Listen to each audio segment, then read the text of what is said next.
আজকে আমরা ভেক্টর যোগের সামান্তরিক সূত্র পড়ব। ঠিক আছে, মানে কি না, দুটো ভেক্টরকে আমরা যোগ করব সামান্তরিক সূত্র অনুযায়ী। ঠিক আছে, সামান্তরিক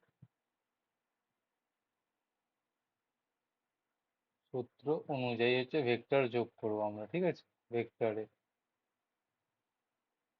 কি ব্যাপারটা, তুমি যে কোনো একটা দুটি ভেক্টর মনে করা যায়। একটা ভেক্টর এ নিলাম, ঠিক আছে, একটা ভেক্টর এ নিয়ে নিলাম, আর একটা ভেক্টর নিলাম আমরা হচ্ছে বি। ঠিক আছে, এবার কি করব, এই দুটো ভেক্টরকে আমরা যোগ করব। যোগ করলে কি হবে, আমরা প্রথমে কি করব, এটা বুঝতে পারছি, এই দুটো বাহু আছে, এই দুটো বাহুকে আমরা একটা কমপ্লিট সামান্তরিকটা কমপ্লিট করি বা সম্পূর্ণ করি। সম্পূর্ণ করলে সামান্তরিকটা সম্পূর্ণ করলে এরকম দেখাবে, এই দেখাচ্ছে, তাই তো। এবার হচ্ছে আমরা কি করবো, এখান থেকে একটা কর্ণ টানবো। এখান থেকে আমরা যদি কর্ণ টানি, ঠিক আছে, সামান্তরিক সূত্র অনুযায়ী বলেছে এই একটা ভেক্টর যদি এ হয় আর এই একটা ভেক্টর যদি বি হয়, ঠিক আছে, তাহলে তারা দুটো সামান্তরিকের বাহু হিসাবে আমরা ধরবো। এবং সন্নিহিত যে কর্ণটা হবে, এই কর্ণটা, কর্ণ দিক এবং মান প্রকাশ করবে হচ্ছে এই দুটো ভেক্টরের লব্ধি। এটাই হচ্ছে পাতি সামান্তরিক সূত্র।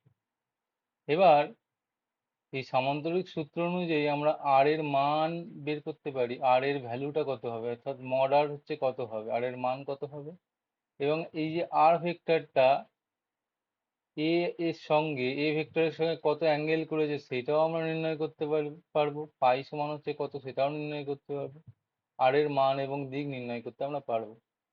তাহলে নাও চেষ্টা করা যাক। এবার কি করছি, আমরা এই রেখাটাকে বাড়িয়ে দিচ্ছি।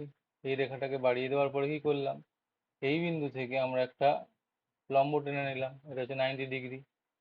ঠিক আছে, আমরা এবার নাম দিচ্ছি, ও নাম দিলাম, এটা বি নাম দিলাম, এটার নাম দিলাম এ, এটার নাম দিলাম কি, এটার নাম দিলাম হচ্ছে আর, এটার নাম দিলাম হচ্ছে আমরা ডি।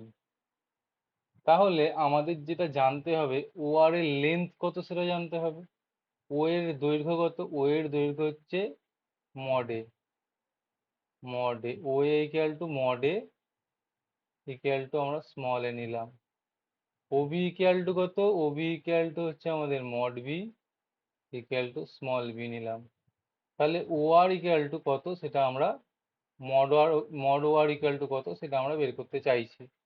ঠিক আছে, এ এবং বি এই দুটো ভেক্টরের মধ্যবর্তী কোণ কত, থিটা, এর মধ্যবর্তী কোণ হচ্ছে থিটা। দেখো সামান্তরিক যেহেতু, সেহেতু এই বাহুটা ওবি বাহু এবং এ আর বাহু এই দুটো হচ্ছে সমান্তরাল। তার মানে এই কোণটা যদি থিটা হয়, এই কোণটাও থিটা হবে, একান্তর কোণ, তাই না, এই কোণটাও থিটা হয়ে যাবে। এবারে ওবি যদি বি হয়, যদি বি হয় তাহলে এইটাও নিশ্চয়ই বি হবে, এই বাহুটাও বি হবে। আর আর এটা যদি বি হয় তাহলে হচ্ছে আমাদের এই এডি বাহুটা কত হচ্ছে, বি অফ কস থিটা হয়ে যাবে, এটা হচ্ছে বি অফ সাইন থিটা হবে। এটা কেন হচ্ছে, যে কোনো সমকোণী যদি ত্রিভুজ তুমি নাও, সমকোণী ত্রিভুজ নিলে কি হবে, সমকোণী ত্রিভুজের অতিভুজ যদি বি হয় এবং অতিভুজ যদি ভূমির সঙ্গে থিটা কোণ করে, তাহলে ভূমি হচ্ছে বি কোসাইন থিটা এবং হচ্ছে লম্ব হচ্ছে বি অফ সাইন থিটা। ঠিক আছে, সেই হিসাবে এটা আমরা পেয়ে গেলাম। এবার হচ্ছে ও আর এর মানটা কত হবে সেটা আমরা কি করে বের করব। ও আর এর মান কত হবে, ও আর এর মান হবে তোমার, ও আর দেখো, ও আর হচ্ছে ও আর ডি, এই যে ত্রিভুজটা আছে ও আর ডি ত্রিভুজটা দেখো, ও আর ডি, এটা তো একটা সমকোণী ত্রিভুজ, এটা একটা সমকোণী ত্রিভুজ। ঠিক আছে, সমকোণী ত্রিভুজের অতিভুজ কোনটা, ও আর, তার মানে ও আর হচ্ছে অতিভুজ।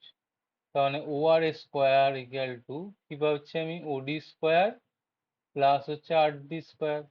আর ওডি ইকুয়াল টু কত, ও এ, ও এ প্লাস এডি, এডি তার হোল স্কোয়ার হয়ে যাচ্ছে প্লাস আর ডি স্কোয়ার হয়ে যাচ্ছে। ও এ হচ্ছে কত, ও এ হচ্ছে এ, আর এডি হচ্ছে B cos theta, A plus B cos থিটার হোল স্কোয়ার হয়ে যাচ্ছে, প্লাস হয়ে যাচ্ছে তোমার B B square sine square theta, B square sine square theta. এই কস স্কোয়ার থিটা যখন বাইরে বেরোবে সাইন স্কোয়ার থিটার সঙ্গে মিলে 1 হয়ে যাবে। তার মানে হচ্ছে এ স্কোয়ার প্লাস বি স্কোয়ার একটা হয়ে গেল, plus 2ab into cosine theta হয়ে গেল। তার মানে আর এর মানটা মানে ও আর এর ভ্যালুটা আমরা পেয়ে গেলাম। কিন্তু তার মানে যেটা দাঁড়াচ্ছে ও আর এর ভ্যালুটা কত, O R equal to square root of A square plus B square plus twice AB into cosine theta. ঠিক আছে, পেয়ে গেলাম আমরা। এবং ট্যান ফাই ইকুয়াল টু কত, tan phi equal to, tan phi হচ্ছে এই ট্যানটা আর ডি বাই ওডি, তাই তো, আর ডি বাই ওডি। আর ডি ইকুয়াল টু কত, আর ডি ইকুয়াল টু আমরা জানি বি সাইন থিটা, আর এটার মানটা কত, এ plus B cosine theta, A plus B cosine theta.